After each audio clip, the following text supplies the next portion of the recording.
Hello friend, स्वागत है आप सभी का हमारे इस यूट्यूब चैनल हिंदी साहित्य बाय पूजा पांडे में। आज के इस वीडियो में हम लोग देखेंगे भारत की खोज, डिस्कवरी ऑफ इंडिया। ये बुक जो है ये भारत के प्रधानमंत्री जो प्रथम प्रधानमंत्री थे पंडित जवाहरलाल नेहरू उनके द्वारा लिखी गई है। और इस बुक को उन्होंने 1944 में अप्रैल से सितंबर के बीच में अहमदनगर की जेल में लिखा था। इस बुक में टोटल 9 चैप्टर दिए हैं जिन्हें कि हमें पढ़ना है KVS TGT एग्ज़ाम के लिए। उसी सिलेबस में ये है। तो चलिए इस वीडियो में हम लोग पूरे 9 चैप्टर को बारी बारी से देखेंगे और उनसे जुड़े सभी इम्पोर्टेंट फैक्ट को भी देखेंगे जो कि एग्ज़ाम में पूछे जाएंगे। 1946 में जो है यह भारत की खोज पुस्तक के रूप में प्रकाशित हुई। इसे जो है पंडित जवाहरलाल नेहरू ने 1944 में लिखा था, लेकिन पुस्तक के रूप में यह 1946 में प्रकाशित हुई। इस पुस्तक में विषय की बात करें तो भारतीय इतिहास, भारतीय संस्कृति, भारतीय राजनीति और धर्म विचार, ये सभी टॉपिक हमें इसमें देखने को मिलेंगे। पंडित जवाहरलाल नेहरू के द्वारा कुछ अन्य प्रकाशित पुस्तकें भी हैं जो उनके द्वारा लिखी गई हैं, जैसे पिता के पत्र पुत्री के नाम। इसी में से संसार पुस्तक है, अभी हमने पिछली वीडियो में पढ़ा था। विश्व इतिहास की झलक, मेरी कहानी, राजनीति से दूर, राष्ट्रपिता, इतिहास के महापुरुष, ये सभी जो है उनके द्वारा लिखी गई प्रकाशित पुस्तकें हैं। आइए शुरू करते हैं। पहला पार्ट है अहमदनगर का किला। इसमें हम लोग पूरा इसे नहीं पढ़ेंगे, नहीं तो बहुत समय लगेगा। सिर्फ उन इम्पोर्टेंट फैक्ट को देखेंगे जो कि हमारी परीक्षा में पूछे जाएंगे। यहाँ पे देखिए लिखा है कि यह मेरी 9वीं जेल यात्रा थी। कौन सी जेल यात्रा थी? तो 9वीं जेल यात्रा थी। और यहाँ आए उन्हें 20 महीने से भी अधिक समय हो चुका था। जब वो यहाँ पे पहुँचे तो अंधियारे आकाश में झिलमिलाते दूज के चाँद ने उनका स्वागत किया और शुक्ल पक्ष शुरू हो चुका था। तब से हर बार जब भी नया चाँद उगता है तो मुझे याद दिला जाता है कि मेरे कारावास का 1 महीना और बीत गया।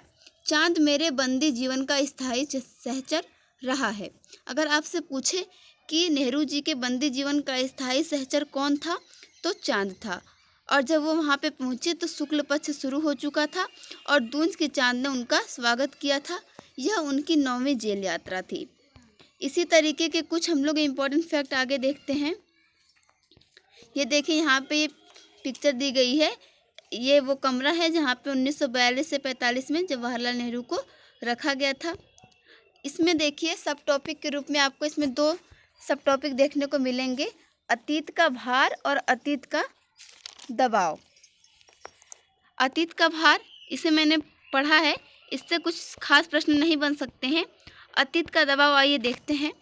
दबाव भला हो या बुरा हो, दोनों तरह अभिभूत करता है। और कभी कभी जो दबाव होता है वो कैसा होता है? दम घोंटू होता है, खास तौर पर उन लोगों के लिए जिनकी जड़ें बहुत पुरानी सभ्यताओं में होती है, मसलन भारत और चीन की सभ्यताएं। आखिर मेरी विरासत क्या है? मैं किन बातों का उत्तराधिकारी हूँ?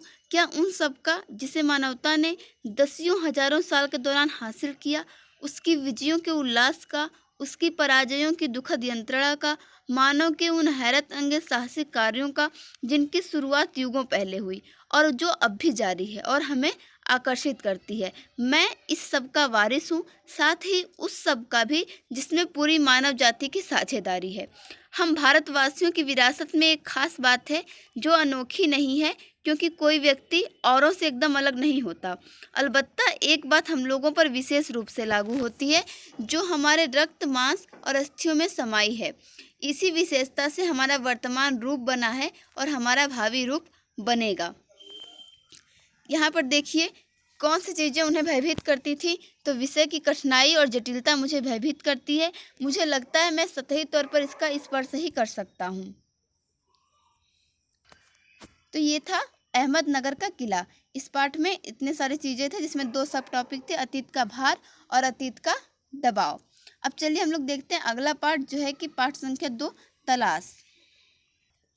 जैसा कि आप देख रहे हैं यह पाठ संख्या 2, तलाश। इसमें भी हमें कुछ सब टॉपिक देखने को मिलेंगे, जैसे भारत के अतीत की झांकी, भारत की शक्ति और सीमा, भारत की तलाश, भारत माता, भारत की विविधता और एकता और जन संस्कृति। तो इसमें से भी हम कुछ इम्पोर्टेंट फैक्ट्स को देख लेते हैं जो कि परीक्षा की दृष्टि से महत्वपूर्ण है। जैसे देखिए भारत के अतीत की झांकी, इसे आप आगे पढ़ेंगे तो इसमें से जो प्रश्न है कि नेहरू जी के मन में कौन से प्रश्न उठे, तो उसमें यह प्रश्न महत्वपूर्ण है। आखिर यह भारत है क्या? अतीत में यह किस विशेषता का प्रतिनिधित्व करता था? उसने अपनी प्राचीन शक्ति को कैसे खो दिया? क्या उसने इस शक्ति को पूरी तरह खो दिया है? विशाल जनसंख्या का बसेरा होने के अलावा क्या आज उसके पास ऐसा कुछ बचा है जिसे जानदार कहा जा सके? आधुनिक विश्व से उसका तालमेल किस रूप में बैठता है? आगे चलें तो हम इसमें देखेंगे मोहनजोदड़ो कहाँ पर स्थित है, तो यह भारत के उत्तर पश्चिम में स्थित सिंधु घाटी में मोहनजोदड़ो के एक टीले पर खड़ा था। कौन खड़े थे? तो नेहरू जी खड़े थे। मेरे चारों तरफ उस प्राचीन नगर के घर और गलियां बिखरी थी जिसका समय 5000 वर्ष पहले बताया जाता है। यानी कि मोहनजोदड़ो में जो प्राचीन नगर के घर और गलियां मिलते हैं उनका समय कितना है, तो 5000 वर्ष पहले। और जो वहाँ की सभ्यता थी वो प्राचीन थी और पूर्णतः विकसित हो चुकी थी। इसी तरह आगे इसमें देखते हैं कुछ देश और नदियों के नाम भी आए हैं जहाँ से प्रश्न पूछे जा सकते हैं। जैसे देखिए यहाँ पे फारस, मिस्र, ग्रीस, चीन, अरब, मध्य एशिया और भूमध्य सागर के लोगों से उसका बराबर निकट संपर्क रहा। किसका? सिंधु घाटी सभ्यता का। यद्यपि भारत ने उन्हें प्रभावित किया और स्वयं भी उनसे प्रभावित हुआ, फिर भी उसका सांस्कृतिक आधार इतना मजबूत था कि वह हिला नहीं। चलिए आगे देखते हैं। अब यहाँ पे देखिए इंडस या सिंधु, जिसके आधार पर हमारे इस देश का नाम पड़ा इंडिया और हिंदुस्तान, जिसे पार करके हजारों वर्षों से यहाँ जातियाँ और कबीले, काफिले और फौजें आती रही हैं। ब्रह्मपुत्र इतिहास की मुख्य धारा से लगभग कटी हुई पुरानी कहानियों में आज भी जीवित, उत्तर पूर्वी पहाड़ियों के हृदय में पड़ी गहरी दरारों के बीच से बरबस मार्ग बनाती हुई भारत में प्रवेश करती है और फिर पहाड़ों और जंगलों से भरे मैदान के बीच शांत रमणीय धारा के रूप में बहने लगती है। आगे यमुना नदी का वर्णन है। यमुना, जिसके चारों ओर नृत्य, उत्सव और नाटक से संबंध न जाने कितनी पौराणिक कथाएं एकत्र हैं। इन सबसे बढ़कर है भारत की नदी गंगा, जिसने इतिहास के आरंभ से ही भारत के हृदय पर राज किया है और लाखों की तादाद में लोगों को अपने तटों की ओर खींचा है।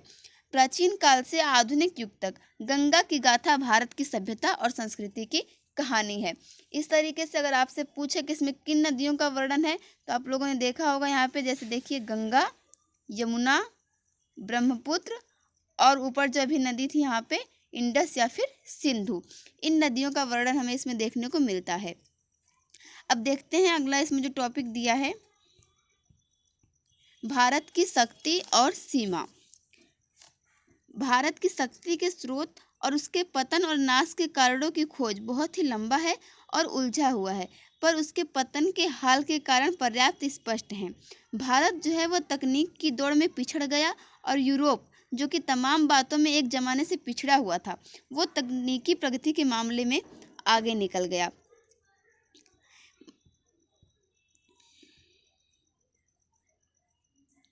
यहाँ पर देखिए फिर आगे, इस तकनीकी विकास के पीछे विज्ञान की चेतना थी, हौसलामंद जीवनी शक्ति और मानसिकता थी। नई तकनीकी ने पश्चिमी यूरोप के देशों को सैनिक बल दिया और उनके लिए अपना विस्तार करके पूरब पर अधिकार करना आसान हो गया। यह केवल जो है बस भारत की बात नहीं है, बल्कि सारे एशिया की कहानी ऐसी ही है। यहाँ पर कुछ परिवर्तन भी हो गए, जैसे कि भव्य कला और मूर्ति निर्माण का स्थान जटिल पच्चीकारी वाली नक्काशी ने ले लिया और सरल, सजीव और समृद्ध भाषा की जगह जो है अलंकृत, जटिल और साहित्य शैली ने ले ली। साहसिक कार्यों की लालसा और जो छलकती हुई जिंदगी थी, जिसके कारण सुदूर देशों में भारतीय संस्कृति का प्रसार संभव हो सकता था, वो क्षीण हो गई और उसके स्थान पर महासागरों को पार करने पर जो रोक लगाने वाली संकीर्ण रूढ़िवादिता थी, उसने जन्म ले लिया। आगे देखिए तो किंतु जो ये स्थिति थी उसका पूरा और पूर्णतः ये सही सर्वेक्षण नहीं है। यदि केवल जड़ता और गतिहीनता का एक रस और लंबा दौर रहा होता तो उसका नाता जो है अतीत से पूरी तरह टूट जाता, लेकिन इस तरह का क्रम भंग जो है नहीं हुआ और भारत में भी निरंतरता बनी रही। इसके अलावा समय समय पर पुनर्जागरण के दौर आते रहे, जिससे कि नए को समझने का और उसे अनुकूल बनाकर पुराने अंश के साथ रक्षा करने लायक समझा गया। यहाँ पर देखिए ये इम्पोर्टेंट लाइन है कि प्राचीन और नवीन के बीच सामंजस्य स्थापित करने की इच्छा बराबर बनी रहती है। इसी लालसा ने उन्हें गति दी और पुराने को बनाए रखने के साथ साथ नए विचारों को आत्मसात करने की सामर्थ्य भी दी। अगला सब टॉपिक है इसमें भारत की तलाश। इसे आप पढ़ेंगे तो इसमें नेहरू जी ने भारत के वास्तविक रूप की तलाश शुरू की और इससे हमारे भीतर इसकी समझ और द्वंद्व दोनों ही पैदा हुए। अगला सब टॉपिक इसमें देखते हैं कि कौन सा है, वो है भारत माता। इसे भी देखते हैं। अक्सर जब मैं एक के बाद एक सभा में जाता तो श्रोताओं से मैं अपने इस देश की चर्चा करता, हिंदुस्तान की, और साथ ही भारत की जो जाति के संस्थापक भरत के नाम पर आधारित इसका प्राचीन संस्कृत नाम है। देखिए यहाँ से प्रश्न पूछे जा सकते हैं कि जब वो अपने सभा में जाते थे तो श्रोताओं से किसकी चर्चा करते थे, तो हिंदुस्तान की चर्चा करते थे और उस भारत की भी चर्चा करते थे जो कि भरत के नाम पर उसका नाम रखा गया था। ये इसका प्राचीन संस्कृत नाम भी है। चलिए आगे देखते हैं।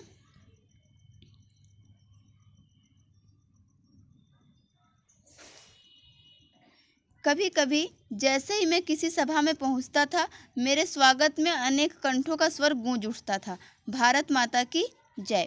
मैं उनसे अचानक प्रश्न कर देता कि इस पुकार से उनका क्या आशय है। मेरा प्रश्न उन्हें मनोरंजक लगता और चकित करता। उनके ठीक ठीक समझ में नहीं आता कि वे मुझे क्या जवाब दें, और तब वे एक दूसरे की ओर और फिर मेरी ओर ताकने लगते। मैं बार बार सवाल करता जाता कि आखिर एक हट्टा कट्टा जाट जिसका न जाने कितनी पीढ़ियों से मिट्टी से अटूट नाता है। जवाब में कहता कि यह भारत माता हमारी धरती है। कौन? भारत की प्यारी मिट्टी। पर कौन सी मिट्टी? जो उसके अपने सिर्फ गांव के टुकड़े की थी, उसके ज़िले की थी, उसके राज्य की थी, या फिर ऐसे तमाम टुकड़ों की थी जो पूरे भारत की मिट्टी थी। तो प्रश्नोत्तर का यह सिलसिला कब तक चलता? जब तक कि वे प्रयत्न करते रहते और आखिर में कह देते कि भारत वह सब कुछ तो है ही जो उन्होंने सोच रखा है, और उसके अलावा भी बहुत कुछ है। भारत के पहाड़ और नदियाँ, जंगल और फैले हुए खेत जो हमारे लिए खाना मुहैया कराते हैं, सब हमें प्रिय हैं। लेकिन जिस चीज़ का सबसे अधिक महत्व है वह है भारत की जनता। उनके और मेरे जैसे तमाम लोग, वे सब लोग जो इस विशाल धरती पर चारों ओर फैले हैं, भारत माता मूल रूप से यही लाखों लोग हैं। तो आपसे ये प्रश्न पूछ सकता है कि भारत माता कौन है? तो भारत माता मूल रूप से यही लोग, लाखों लोग हैं जो कि भारत देश में रहते हैं और विशाल धरती पर चारों ओर फैले हैं। और उसकी जय का अर्थ है कि इसी जनता जनार्दन की जय। मैंने उनसे कहा कि तुम भारत माता के हिस्से हो, एक तरह से तुम खुद ही भारत माता हो। जैसे जैसे यह विचार धीरे धीरे उनके दिमाग में बैठ जाता, उनकी आंखें चमकने लगती, मानो उन्होंने कोई महान खोज कर ली हो। चलिए अब देखते हैं आज का अगला सब टॉपिक, जो इस चैप्टर का है तलाश का, भारत की विविधता और एकता। तो हम लोग जानते भी हैं भारत की विविधता जो है वो अद्भुत है, प्रकट है, सतह पर दिखाई पड़ती है और कोई भी उसे देख सकता है। इसका ताल्लुक कुछ शारीरिक रूप से भी है, जो कि मानसिक आदतों और विशेषताओं से भी हमें देखने को मिलता है। बाहर से हम देखें तो उत्तर पश्चिमी इलाके के पठान और सुदूर दक्षिण के वासी तमिल में बहुत कम समानता है। उनकी नस्लें भिन्न हैं, हालांकि उनके भीतर कुछ समान सूत्र हो सकते हैं। आगे इसमें देखें हम लोग तो जो पठानों में लोक नृत्य प्रचलित नृत्य है रूसी कोजक, ये नृत्य शैली से मिलते हैं, और इन तमाम भिन्नताओं के बावजूद पठान पर भारत की छाप वैसी ही स्पष्ट है जैसी कि तमिल पर। आगे देखिए, पठान और तमिल दो चरम उदाहरण हैं, बाकी की स्थिति कहीं इन दोनों के बीच में है। सबकी अपनी अलग अलग विशेषताएं हैं, जैसे बंगाली, मराठी, गुजराती, तमिल, आंध्र, उड़िया, असमी, कन्नड़, मलयाली, सिंधी, पंजाबी, ये सभी जो भाषाएं हैं जनता से बसे हुए विशाल मध्य भाग हैं, और इन्होंने कैसे सैकड़ों वर्षों से अपनी अपनी अलग पहचान बनाए रखी, इन सभी का वर्णन जो है नेहरू जी ने इसमें किया है। आगे हम लोग देखते हैं इसका टॉपिक यहीं पे ख़त्म हो जाता है। आगे है राष्ट्रीयवाद की अवधारणा, जो कि कहीं अधिक विकसित हो गई है। विदेशों में भारतीय अनिवार्य रूप से एक राष्ट्रीय समुदाय बनकर विभिन्न कारणों से एकजुट होकर रहते हैं, भले ही उनमें भीतरी मतभेद हो। एक हिंदुस्तानी ईसाई कहीं भी जाए उसे हिंदुस्तानी ही माना जाता है। उसी प्रकार हिंदुस्तान में रहने वाले मुस्लिम अगर दूसरे देश जैसे तुर्की, अरब या ईरान कहीं भी जाते हैं तो उन्हें हिंदुस्तानी ही समझा जाता है। चलिए अगला चैप्टर देखते हैं इस बुक का। यह है पाठ संख्या 3, सिंधु घाटी सभ्यता। इस पाठ में नेहरू जी ने भारत के अतीत की सिंधु घाटी सभ्यता की, मोहनजोदड़ो और हड़प्पा से संबंधित कुछ तथ्यों की चर्चा की है। तो भारत के अतीत की सबसे पहली तस्वीर उस सिंधु घाटी सभ्यता में मिलती है, जिसके अवशेष सिंध में मोहनजोदड़ो में मिलते हैं और पश्चिमी पंजाब में हड़प्पा में मिले हैं। इन खुदाइयों ने प्राचीन इतिहास की समझ में एक क्रांति सी ला दी है। ये याद रखिएगा कि सिंध में कहाँ पे मिले हैं, तो मोहनजोदड़ो में और पश्चिमी पंजाब में हड़प्पा में। इसके भी कुछ सब टॉपिक है इस पाठ में भी, आइए हम उन्हें भी देख लेते हैं। ये देखिए मोहनजोदड़ो का महान स्नानागार है, उसकी एक छवि यहाँ पर दी गई है। इसमें फिर है आर्यों का आना, कि आर्य कहाँ से आए और ये लोग कौन थे। तो सिंधु घाटी सभ्यता की ये लोग कौन थे और कहाँ से आए थे, इसका हमें अब भी पता नहीं है। यह संभावना भी है कि इनकी संस्कृति इसी देश की संस्कृति थी। उनकी जड़ें और शाखाएं हमें कहाँ मिलती हैं, तो दक्षिण भारत में भी मिल सकती हैं। द्रविड़ जातियों, जो कि दक्षिण भारत की जातियाँ हैं, और संस्कृति के बीच अनिवार्य समानता भी हमें देखने को मिलती है।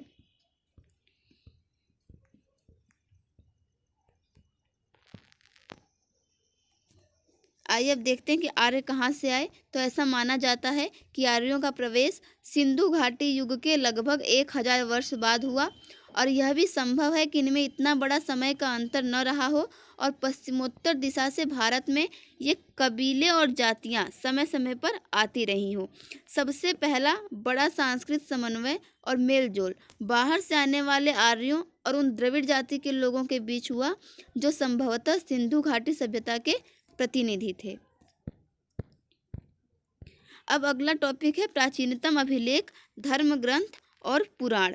जब सिंधु घाटी सभ्यता की खोज नहीं हुई थी तो इससे पहले ये समझा जाता था कि हमारे पास भारतीय संस्कृति का सबसे पुराना इतिहास वेद है।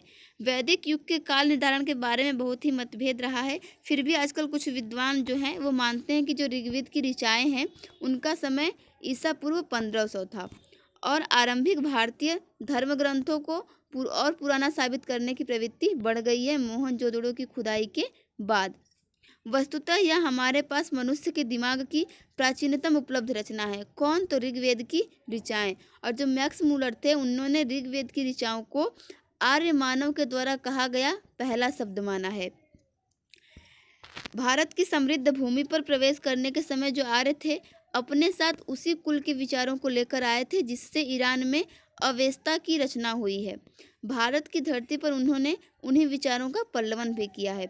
जो वेद हैं हमारे और अवेस्ता है, उनकी भाषा में हमें काफ़ी कुछ समानता देखने को मिलती है। इसलिए कहा जाता है कि वेद भारत के अपने महाकाव्यों की संस्कृत की अपेक्षा अवेस्ता के अधिक निकट हैं।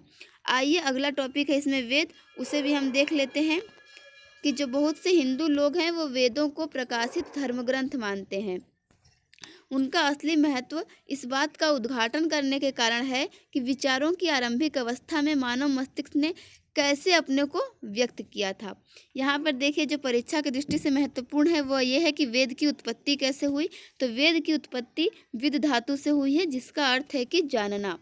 यानी कि सीधा साधा अर्थ हम देखें तो हम कह सकते हैं कि अपने समय के ज्ञान का संग्रह करना ही वेद है। उसमें न तो मूर्ति पूजा है और न देव मंदिर। वैदिक युग के आर्यों में जीवन के प्रति इतनी उमंग थी कि उन्होंने आत्मा पर बहुत कम ध्यान दिया।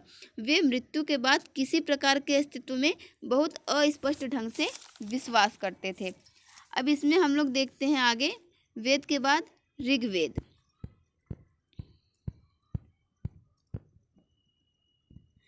यहाँ पे देखिए भारतीय संस्कृति की निरंतरता दी गई है, इससे कुछ खास प्रश्न नहीं पूछे जाएंगे।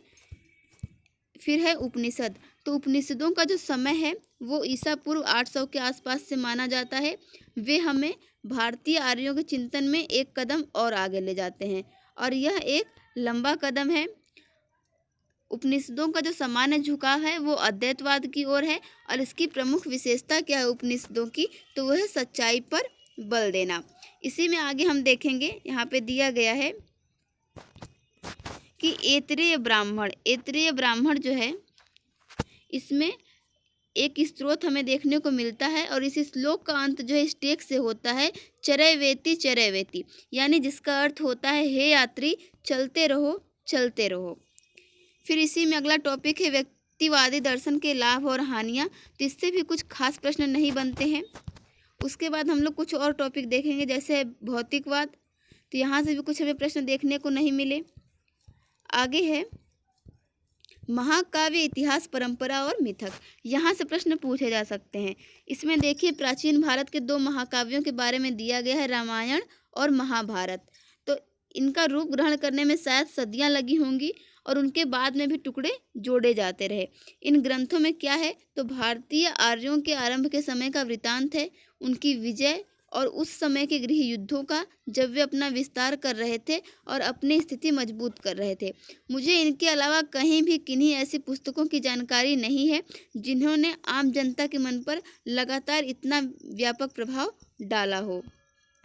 इनसे हमें सांस्कृतिक विकास की विभिन्न श्रेणियों के लिए ठेठ भारतीय ढंग से एक सामग्री उपलब्ध है, अर्थात कि उच्चतम बुद्धिजीवी से लेकर साधारण अनपढ़ और अशिक्षित देहाती तक के लिए।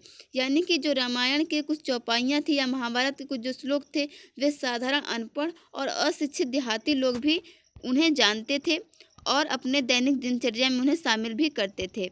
ये कहानियाँ जो हैं पूर्णतः काल्पनिक होती थी, जो उन्हें सदाचार और बलिदान की शिक्षा देते थे लोक कथाओं में। लेकिन ये जो सम्मिश्रण होता था, ये उन्होंने रामायण और महाभारत से मिलाकर वे उन्हें बताते थे। आगे इसमें देखिए कल्हड़ की राजतरंगिणी एकमात्र प्राचीन ग्रंथ है जिसे कि इतिहास माना जा सकता है। तो आपसे पूछ सकता है कि राजतरंगिणी किसकी रचना है, तो यह कल्हड़ की रचना है। आगे चलिए देखते हैं इसमें महाभारत। तो महाभारत जो है महाकाव्य के रूप में रामायण तो एक महान रचना है और लोग उससे बहुत प्रेम करते हैं, परंतु महाभारत का दर्जा जो है वो विश्व की श्रेष्ठतम रचनाओं में है। यह कृति परंपरा और दंत कथाओं का तथा प्राचीन भारत की राजनीतिक और सामाजिक संस्थाओं का विश्वकोश है। लगभग 10 वर्ष बल्कि उससे भी कुछ अधिक समय से इस विषय के अधिकारी भारतीय विद्वान इसका प्रमाणिक संस्करण प्रकाशित करने की दृष्टि से विभिन्न उपलब्ध पाठों की जांच और मिलान करने में व्यस्त हैं। कुछ अंश प्रकाशित भी कर दिए गए हैं, लेकिन यह कार्य जो है यह अभी भी अधूरा है। महाभारत की कथा की एक विशेष नायिका एक साथ 5 भाइयों की पत्नी है। धीरे धीरे यहाँ पहले से मौजूद आदिवासियों के साथ नए आने वाले लोग भी आर्यों के साथ घुल मिलकर एक हो रहे थे और इस नई स्थिति के अनुरूप वैदिक धर्म में संशोधन किया जा रहा था। इन सबको समेटकर चलने वाला वह उदार व्यापक रूप ग्रहण कर लिया था जिससे आधुनिक हिंदू धर्म निकला। चलिए आगे देखते हैं। इसी में हमें अभी भगवत गीता भी है अगला टॉपिक हमारा, उससे जुड़े महत्वपूर्ण प्रश्नों को देखते हैं। देखिए भगवत गीता, ये जो है ये महाभारत का अंश है, परंतु उसकी अपनी अलग जगह है। 700 श्लोकों का एक छोटा सा काव्य है। इसकी रचना बौद्ध काल से पहले हुई थी। तब से अब तक इसकी लोकप्रियता और प्रभाव कम नहीं हुआ। आज भी भारत में इसके प्रति पहले से ऐसा आकर्षण बना हुआ है। विचार और दर्शन का हर संप्रदाय इसे श्रद्धा से देखता है और अपने ढंग से इसकी व्याख्या करता है। संकट के समय जब मनुष्य के मन को संदेह सताता है और वह कर्तव्य के बारे में दुविधाग्रस्त होता है, तो वह प्रकाश और मार्गदर्शन के लिए गीता की ओर देखता है, क्योंकि यह संकट काल के लिए लिखी गई कविता है। चलिए अब हम लोग देखते हैं इस पुस्तक का अगला पाठ। यह है पाठ संख्या 4, युगों का दौर। इसमें भी कुछ सब टॉपिक है जिनका हम लोग शीर्षक देख लेते हैं और इससे कुछ खास प्रश्न नहीं बनते हैं, तो इसलिए हम प्रश्न नहीं देखेंगे, बस सब टॉपिक को देखेंगे। पहला सब टॉपिक है गुप्त शासन में राष्ट्रीयता और साम्राज्यवाद।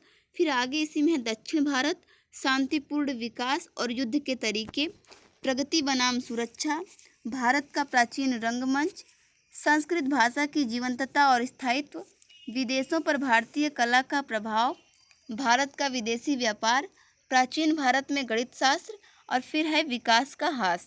तो ये लगभग उसमें 10-11 सब टॉपिक हैं इस पाठ में जो है युगों का दौर।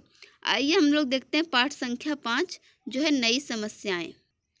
यह है पाठ संख्या 5 जिसका कि नाम है नई समस्याएं।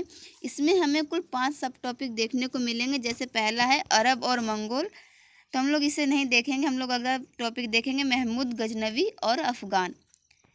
तो लगभग 300 वर्ष तक भारत पर कोई और आक्रमण नहीं हुआ।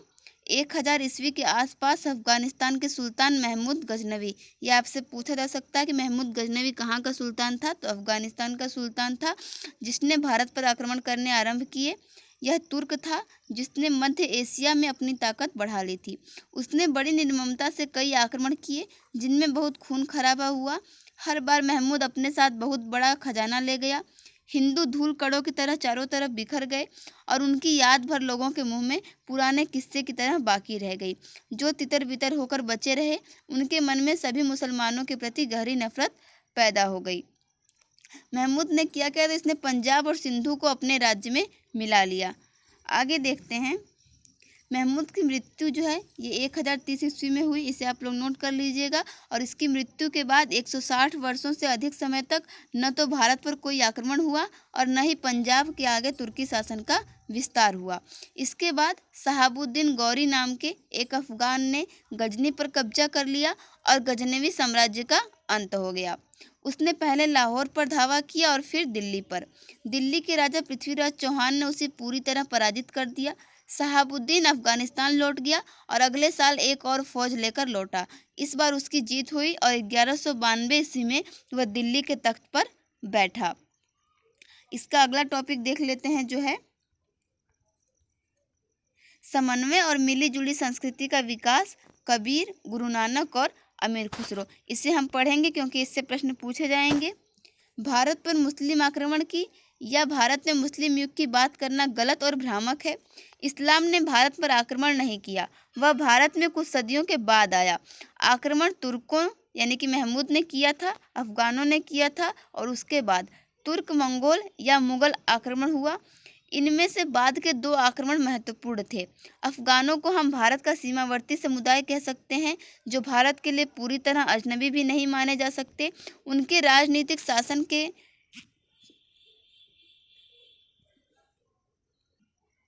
काल को हिंद अफगान युग कहना चाहिए। मुगल भारत के लिए बाहर के और अजनबी लोग थे, फिर भी वे भारतीय ढांचे में बड़ी तेजी से समा गए और उन्होंने हिंद मुगल युग की शुरुआत की। यहाँ पे देखिए अमीर खुसरो के बारे में दिया गया है। तो आरंभ के लेखकों में सबसे प्रसिद्ध अमीर खुसरो थे। वे तुर्क थे और उनका परिवार 2 या 3 पीढ़ियों से संयुक्त राज्य में बसा हुआ था। वे 14वीं शताब्दी के दौरान कई अफगान सुल्तानों के शासनकाल में रहे। वे फारसी के चोटी के कवि थे और उन्हें संस्कृत का भी ज्ञान था। वे महान संगीतकार थे और उन्होंने भारतीय संगीत में कई मौलिक उद्भावनाएं की थी। कहा जाता है कि भारत के लोकप्रिय तंत्री वाद्य सितार का आविष्कार उन्होंने ही किया था। उन्होंने ऐसे कई विषयों पर रचना की जिनमें भारत ने विशेष प्रगति की थी।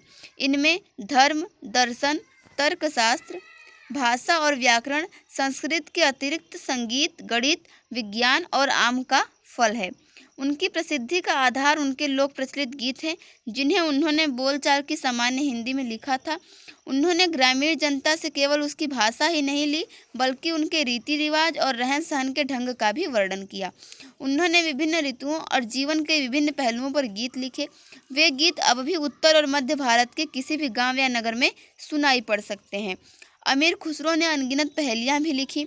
अपने लंबे जीवन काल में ही खुसरो अपने गीतों और पहेलियों के लिए बहुत प्रसिद्ध हो गए थे।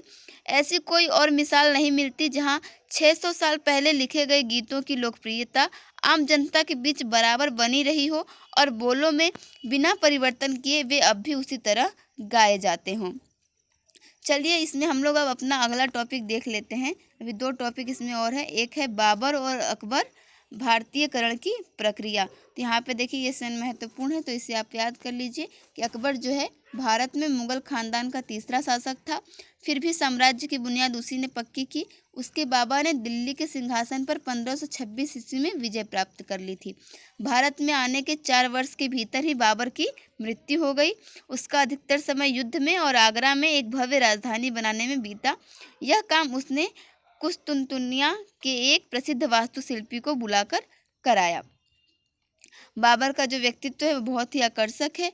वो नई जागृति का सहजादा है, बहादुर और साहसी भी है, जो कि कला और साहित्य तथा अच्छे रहन सहन का शौकीन है। उसका जो पौत्र अकबर है वो उससे भी अधिक आकर्षक और गुणवान है। वह बहादुर और दुस्साहसी है, योग्य सेना नायक है, और इन सब के अलावा वो विनय और दयालु है, आदर्शवाद और स्वप्नदर्शी है। इसका लास्ट टॉपिक देख लेते हैं, जो कि 5वां है। ये देखिए, ये बुलंद दरवाज़ा है जो कि आगरा में स्थित है। इसकी छवि आप लोग इसमें देख सकते हैं। फिर है यांत्रिक उन्नति और रचनात्मक शक्ति में एशिया और यूरोप के बीच अंतर। यहाँ से बस एक ही प्रश्न इम्पोर्टेंट है कि जो अकबर के दरबार के पुर्तगाली कौन थे, तो जेसुइट थे। चलिए अगला पाठ देखते हैं। यह है पाठ संख्या 6, अंतिम दौर 1। इसमें जो है कुछ 5 टॉपिक हैं, जिसमें से कि 5वां जो लास्ट टॉपिक है उससे ही प्रश्न बनने की संभावना है, तो हम उसे ही पढ़ेंगे। बाकी 4 के मैं आपको नाम बता देती हूँ। जैसे पहला टॉपिक है, भारत राजनीतिक और आर्थिक दृष्टि से पहली बार एक अन्य देश का पूछल्ला बनता है। दूसरा है, भारत में ब्रिटिश शासन के अंतर्विरोध, राम मोहन राय, बंगाल में अंग्रेजी शिक्षा और समाचार पत्र। फिर है सन 1857 की महान क्रांति या जातीयतावाद। चौथा है, हिंदुओं और मुसलमानों में सुधारवादी और दूसरे आंदोलन। 5वां है, तिलक और गोखले। तो हम लोग 5वां ही देखते हैं, तिलक और गोखले। नेशनल कांग्रेस, जिसकी स्थापना सन 1885 में हुई थी, जब प्रौढ़ हुई तो एक नए ढंग का नेतृत्व सामने आया। ये लोग अधिक आक्रामक और अवज्ञाकारी थे और बड़ी संख्या में निम्न मध्य वर्ग, विद्यार्थी और युवा लोगों के प्रतिनिधि थे। बंगाल विभाजन के विरोध में जो शक्तिशाली आंदोलन हुआ था, उसमें इस प्रकार के कई योग्य और ओजस्वी नेता उभर कर आए, लेकिन इसके सच्चे प्रतीक महाराष्ट्र के बाल गंगाधर तिलक थे। पुराने नेतृत्व के प्रतिनिधि भी कम उम्र के मराठा सज्जन गोपाल कृष्ण गोखले थे। क्रांतिकारी नारे हवा में गूंज रहे थे और संघर्ष अनिवार्य था। इस संघर्ष को बचाने के लिए कांग्रेस के बुजुर्ग नेता दादा भाई नौरोजी, जिन्हें राष्ट्रपिता समझा जाता था, अपने अवकाश प्राप्त जीवन से वापस लाए गए। बचाव थोड़े ही दिन के लिए हुआ और 1907 में संघर्ष फिर हुआ, जिसमें पुराने उदार दल की जीत हुई। पर इसमें संदेह नहीं कि राजनीतिक दृष्टि से सजग भारत की बहुसंख्यक जनता तिलक और उनके समुदाय के पक्ष में थी। कांग्रेस का महत्व काफ़ी कुछ घट गया था और बंगाल में हिंसक गतिविधियां सामने आ रही थी। बस ये पाठ यहीं पर समाप्त हो गया।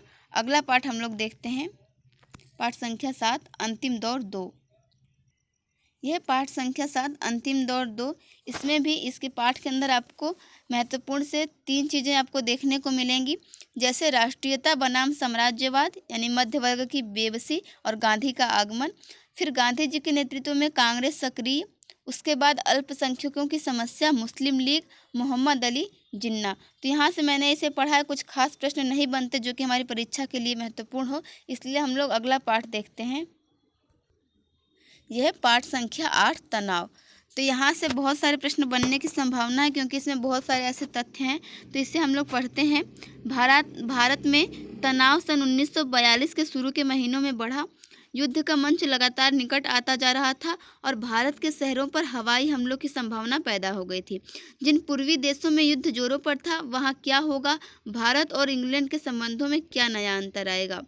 चुनौती थी भारत छोड़ो प्रस्ताव।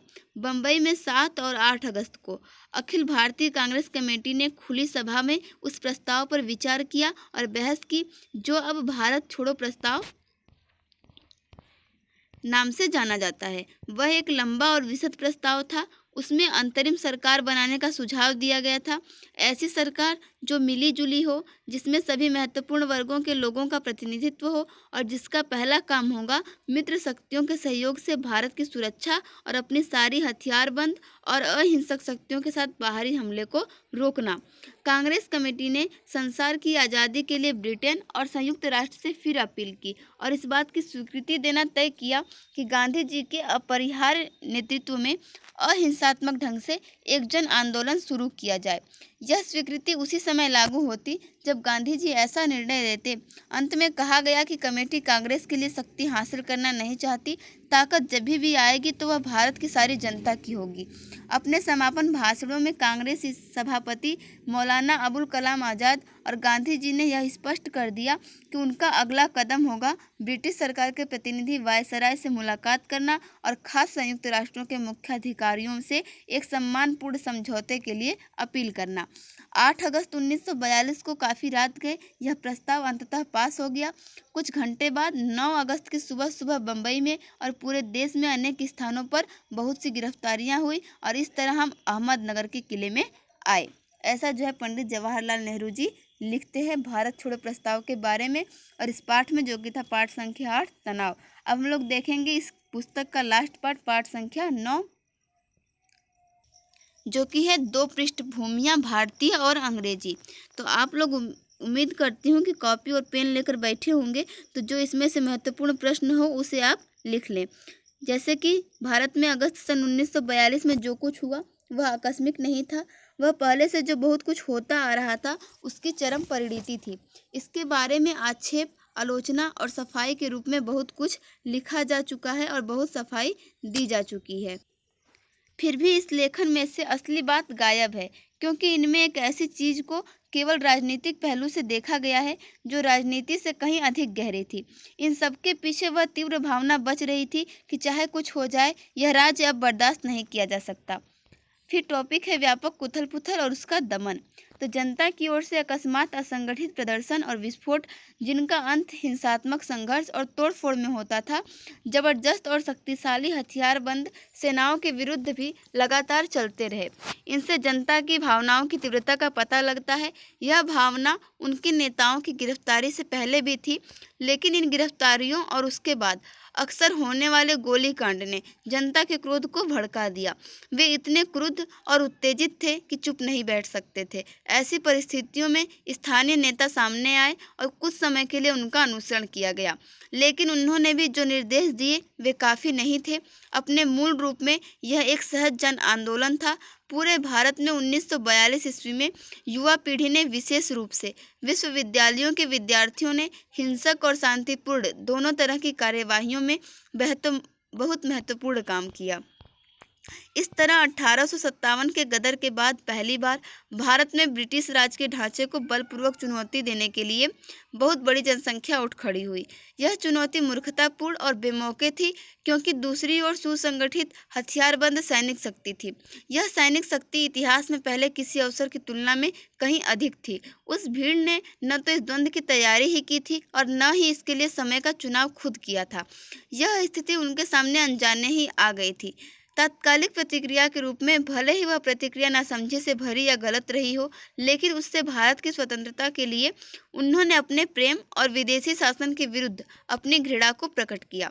सन 1942 के दंगों में पुलिस और सेना की गोलीबारी से मारे गए और घायल हुए लोगों की संख्या के अनुमानित सरकारी आंकड़े के अनुसार 1028 मरे और 3200 घायल हुए। जनता के अंदाज के अनुसार मृतकों की संख्या 25,000 कही जाती है, पर यह संख्या भी संभवतः अतिरंजित है। शायद 10,000 की संख्या ज़्यादा सही होगी। यह असाधारण बात थी कि कैसे बहुत से शहरी और ग्रामीण क्षेत्रों में ब्रिटिश शासन खत्म हो गया और उन हिस्सों पर दोबारा विजय पाने में उसे कई दिन और कभी कभी हफ्ते लग गए। ऐसा विशेष रूप से बिहार में, बंगाल के मिदनापुर जिले में और संयुक्त प्रांत के दक्षिण पूर्वी जिलों में हुआ। यह बात ध्यान देने की है कि संयुक्त प्रांत के बलिया जिले में, जिसे दोबारा जीतना पड़ा था, भीड़ के खिलाफ शारीरिक हिंसा या लोगों को चोट पहुंचाने की कोई गंभीर शिकायत नहीं है। फिर इसमें उन्होंने लिखा है, नेहरू जी ने, भारत की बीमारी अकाल। भारत बहुत बीमार था, तन और मन दोनों से। जबकि लड़ाई में कुछ लोग बहुत फूले फले थे, दूसरों पर बोझ चरम सीमा तक पहुंच गया था और इसकी भयानक स्मृति दिलाने के लिए अकाल पड़ा, दूर दूर तक विस्तृत अकाल, जिसका प्रभाव बंगाल और पूर्वी तथा दक्षिणी भारत पर भी पड़ा। ब्रिटिश शासन के पिछले 170 वर्षों में यह सबसे बड़ा और विनाशकारी था। इसकी तुलना 1766 ईस्वी से 1770 ईस्वी के दौरान बंगाल और बिहार के उन भयंकर अकालों से की जा सकती है जो ब्रिटिश शासन की स्थापना के आरंभिक परिणाम थे। इसके बाद महामारी फैली, विशेषकर हैजा और मलेरिया। वह दूसरे सूबों में भी फैल गई और आज भी हजारों की संख्या में लोग उसके शिकार हो रहे हैं। देखिए, आप यहाँ भी नोट कर सकते हैं कि कौन सी बीमारी फैली थी, तो हैजा और मलेरिया। इस अकाल ने ऊपर के थोड़े से लोगों की खुशहाली के छीने आवरण के नीचे भारत की जो तस्वीर थी उसे उखाड़ कर रख दिया। यह तस्वीर ब्रिटिश शासन की बदहाली और बदसूरती की तस्वीर थी। जब यह सब घटित हो रहा था और कलकत्ता की सड़कों पर लाशें बिछी थी, कलकत्ता के ऊपरी तबके के 10,000 लोगों के सामाजिक जीवन में कोई परिवर्तन नहीं आया था। नाच गाने और दावतों में विलासिता का प्रदर्शन हो रहा था और जीवन उल्लास से भरा था। अक्सर कहा जाता है कि भारत अंतर्विरोधों का देश है। कुछ लोग बहुत धनवान हैं और बहुत से लोग बहुत निर्धन हैं। यहाँ आधुनिकता भी है और मध्ययुगीनता भी। यहाँ शासक हैं और शासित हैं, ब्रिटिश हैं और भारतीय हैं। ये अंतर्विरोध सन 1943 के उत्तरार्ध में अकाल के उन भयंकर दिनों में जैसे कलकत्ता शहर में दिखाई पड़े, वैसे पहले कभी नजर नहीं आए थे। अकाल की गहरी वजह उस बुनियादी नीति में थी जो भारत को दिनों दिन गरीब बनाती जा रही थी और जिसके कारण लाखों लोग भुखमरी का जीवन जी रहे थे। भारत में ब्रिटिश शासन पर बंगाल की भयंकर बर्बादी ने और उड़ीसा, मालाबार एवं दूसरे स्थानों पर पड़ने वाले अकाल ने आखिरी फैसला दे दिया। पर जब वे जाएंगे तो वे क्या छोड़ेंगे? 3 वर्ष पहले मृत्युशैया पर पड़े टैगोर के सामने यह चित्र उभरा था, लेकिन वे कैसा भारत छोड़ेंगे? कितनी नग्न दुर्गति! अंत में उनके सदियों पुराने प्रशासन की धारा सूख जाएगी तो वे अपने पीछे कितने कीचड़ और कचरा छोड़ेंगे। फिर इसी में है भारत की सजीव सामर्थ्य। अकाल और युद्ध के बावजूद प्रकृति अपना कायाकल्प करती है और कल के लड़ाई के मैदान को आज फूलों और हरी घास से ढक देती है। मनुष्य के पास स्मृति का विलक्षण गुण होता है। वह कहानियों और यादों से निर्मित अतीत में बसता है। यह वर्तमान, इससे पहले कि हमें उसका बोध हो, अतीत में घिसक जाता है। आज जो बीते हुए कल की संतान है, खुद अपनी जगह अपनी संतान आने वाले कल को दे जाता है। कमज़ोर आत्मा वाले समर्पण कर देते हैं और वे हटा दिए जाते हैं, लेकिन बाकी लोग मशाल को आगे ले चलते हैं और आने वाले कल के मार्गदर्शकों को सौंप देते हैं। तो यहीं पे ये पाठ समाप्त होता है, जो कि पाठ संख्या 9 था और इस पुस्तक का लास्ट पाठ भी था। उम्मीद है ये वीडियो जो है आपके एग्ज़ाम के लिए काफ़ी हेल्पफुल होगी और आप लोगों ने इससे शॉर्ट नोट्स बना लिए होंगे, जैसे कि 9 पाठ के नाम और उनमें कौन कौन से तथ्य दिए गए हैं उनको भी आपने लिख लिया होगा। Thank you for watching this video.